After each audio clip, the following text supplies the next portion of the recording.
Pero pagdating ko, halos occupied na lahat, lalo na sa may pintuan.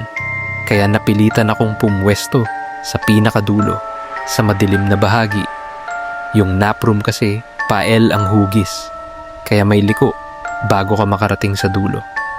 Wala na akong choice. Pero may kakaibang pakiramdam talaga ako noon. May amoy na hindi maipaliwanag. Baka sa mga natutulog lang, amoy paa siguro. Tinatawanan ko na lang para hindi ako matakot. May alarm akong sinet kasi bawal daw magtagal ng tulog doon. Mga 1 oras lang. Pero hindi ko na malayang napalalim na pala ang tulog ko. Ang akala ko mga 30 minutes lang ako natulog. Pero nagulat ako nang gisingin ako ng guard. Sabi niya, nangingisay daw ako bigla at overtime na raw ako sa pagtulog. Nagulat ako kasi ang alam ko, saglit lang ako natulog. Pagtingin ko sa oras, 10 AM na pala. Pumasok ako bandang 2 AM, 3 AM. Hindi ko rin alam na may witness pala noon na nagsabing isinara daw ang nap room sa oras na yon. Hindi ko alam kung bakit, pero malinaw sa isip ko noon occupied ang mga kama at kaya ako napunta sa dulo. Sabi nila, halos walang taong pumunta sa nap room noon kasi busy at maraming calls.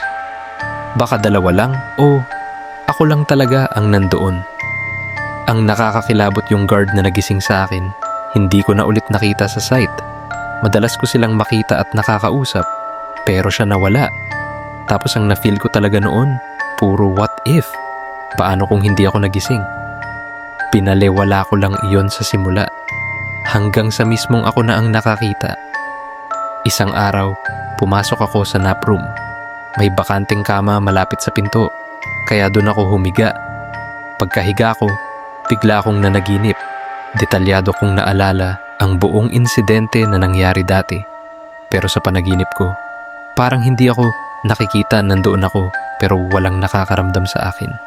Nakita ko ang isang babae, umiiyak habang papasok ng nap room. Dumiretso siya sa pinakadulo, sa mismong pwesto kung saan ako dati natulog.